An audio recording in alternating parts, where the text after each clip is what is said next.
What's going on, y'all? I'm out here in the shop, and today I will be working on a Foxbody. Actually working on my car, but all I'm going to be doing is putting a vacuum slash boost gauge in it because I want to be able to see how much boost the car is making in real time, because I thought it was set on about 10 pounds, and when I was data logging it with the Holley, it was only showing me about 8 pounds. So I want to put an actual gauge in the car so I can just glance up and catch it real quick. So that's what I'm going to be doing. It's going to be kind of a step-by-step how-to. Doesn't take that long to do, shouldn't take but 2 or 3 hours. Of course, with me videoing, it's going to take a lot longer, but that's okay. And then when I get done, we'll go out and drive the car, see how much boost it's making, and see how it runs. But guys, I rambled on long enough, so let me shut up, and let's see if I can get this boost gauge in this car. The first thing that I do is I look for a place where one of these fittings will fit. And this fitting fits into this bushing, so if you can find a place for either one of these, it will work. And I'm looking at the elbow that I have, and the big fitting down there, that's too big of a hole, so that's not gonna work. But the smaller fitting looks like it's going to fit perfectly right there.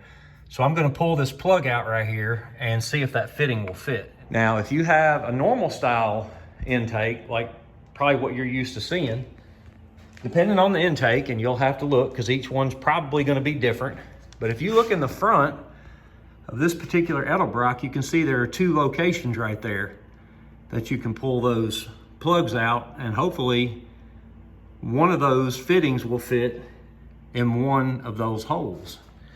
Now, if you look on the back side of this Edelbrock, there's also a plug on the back side.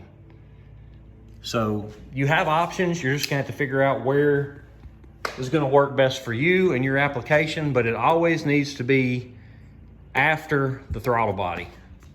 The fitting went right in, so that problem is solved. But now I've got to figure out a way to get the line through the firewall.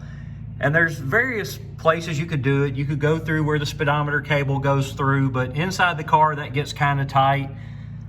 I don't do it, but I've seen people run it through the grommet where the steering shaft comes through. You can also run it through where your headlight harness and things come through, but you know, if you try to put a hole in that, be very careful, because if you get into the wiring, drilling or something, you're gonna open up another can of worms. But what I found is that these cars, now that they've gotten a lot older, usually there's another place or somewhere that's been opened up previously. And the way I find that is I put a light, or in this case, a couple lights inside the car, shining towards the firewall. Then I turn all the lights off, and hopefully we're gonna see some light coming through. So if you look right there, you can see the light coming through the firewall. I'm gonna shine along the rest of the firewall, and I know we're in the dark here, guys, but there's another spot right there, but that is so far away from the A-pillar that I'm gonna use this one over here. This is close to the passenger side fender and close to where the headlight harness goes through. So that's the area I'm gonna use, and I'm actually gonna run it from the inside of the car because you can see there's not a lot of room over here. So now it's not that hard to get to. I have a hold of it right now. I just got to get it bent where I want it to come through. And here we go. Just be easy when you pull it through so your tape doesn't come loose. And there you have it. So now I can take the tape loose and run the line however I want to route it over to the fitting.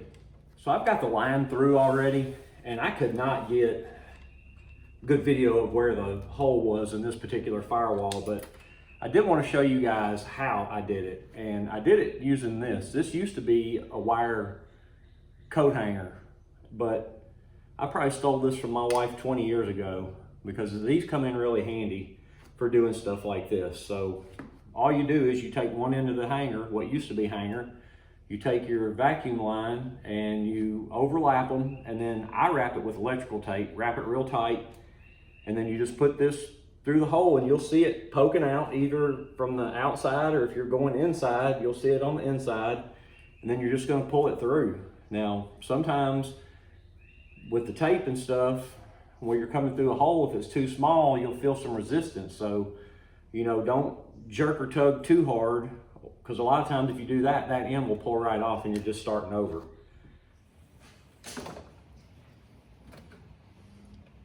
And you don't want to pull too far or you're going to pull it all the way out. So that should be more than enough line. So I just have to figure out how I want to route it, then put the nut and then put the ferrule on it and connect it to this fitting. And I always put a piece of tape over this end as well, because you don't want any trash to get in here while you're pulling this through the firewall or anything like that. For the folks that have never used a compression fitting with a ferrule, you can see it's got like a cone shape to it, and the narrow part of the cone is what goes into the fitting. So when you put it on your line, be sure and put it on correctly. So the first thing I'm going to do is get the tape off of here. And don't forget, you got to put the nut first. Then you take your ferrule and put it on, just like that. And then you're going to run the line into the fitting. You don't want to go in too far. And then when you tighten this, and I know all you can see is my hands right now, but when you tighten this, that's going to compress that ferrule, and that's what gives you your seal.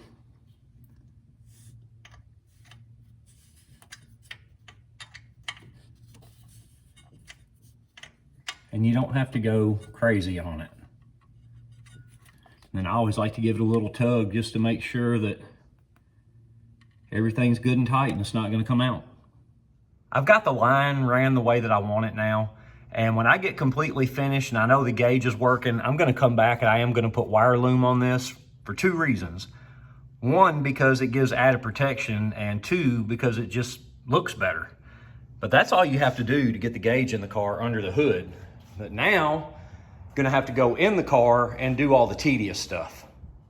I do not want to drill 3 holes in my perfectly good A-pillar trim, because if the gauge ever comes off, if I ever take it off the car, I don't want to have 3 holes here. So I'm going to try to use this factory mounting location with the bottom hole of the gauge pod. So it's going to be up there, something like that. So I'm going to run a screw back in there, but through the gauge pod, and that's going to hold the bottom. And I'm going to try to put double-sided tape up here at the top where my thumb is. It may not even need anything, but I'm going to do that. And then to run the wires and the vacuum line, if you see the light coming through the back of the gauge pod right there, that's where I'm going to run everything. And I'm going to kind of tuck it behind the A-pillar, and then it's going to come down. Have to pull this speaker grill off. There's one 7mm bolt right there. And then you also got to take your headlight switch out so you can connect your light to, you know, a hot and a ground. And you want the hot to be when the parking light is on and the headlights are on. So I've got a plan. Hopefully I won't have to drill any holes in this.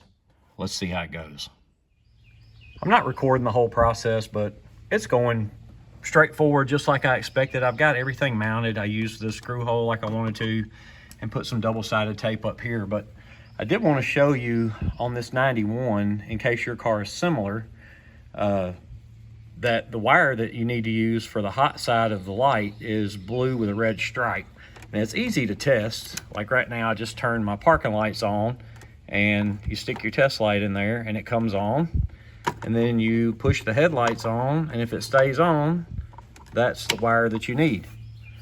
And then when they turn everything off, test light goes off. For the ground, I just looped it around and put an eyelet on it and grounded it right there on the screw that mounts the pillar, because that goes into metal right there, and it's a good ground. It's working. I got the power wire tucked behind the A-pillar trim. I couldn't really get the line behind there, but I'm not even going to worry about that, because my main concern was not drilling a hole or holes in my A-pillar trim. The last thing I've got to do is run the power wire, and I just kind of run it down through here because your kick molding will cover that. and then it's going to go up under here like this. And once again, I'm going to get to use my wire hanger, or what used to be a wire hanger, because I'm going to run it down through there, and I'm going to tape it to the wire, and I'm going to pull it up through here, make my connection, and I'll be done. I've got everything buttoned up now, so before I go ahead and finish looming under the hood and everything, let's see if this thing makes vacuum at idle.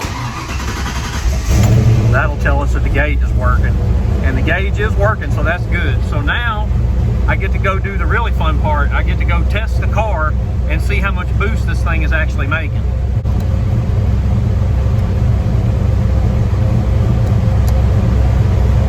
It's getting more and more difficult for me to video testing these cars because they're starting to make pretty good power, but I'm gonna try a third gear pull and we'll see what happens.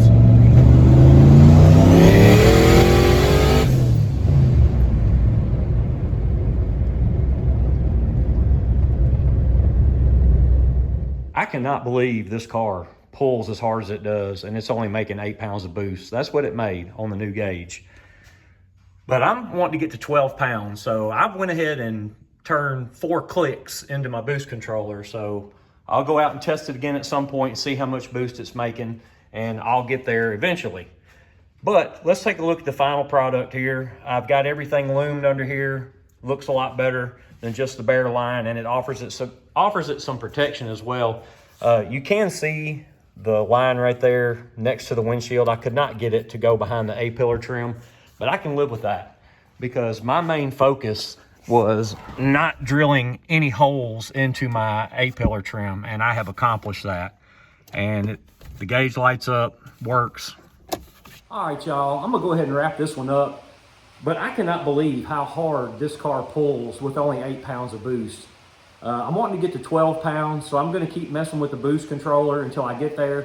If I have to put new wastegate springs in it, I will. You can see the Mystic car is still behind me. The wastegate springs finally got here, so I'm gonna get them in that car. May have to do the same thing to mine, but the one thing that I'm going to try to avoid is keep clicking that boost control knob, because at some point, I'm gonna hurt something, and I don't wanna hurt the motor. I don't wanna get into the motor and all that stuff. So hopefully this thing will live on 12 pounds. I'm gonna pull some timing out of it and try to take care of it that way.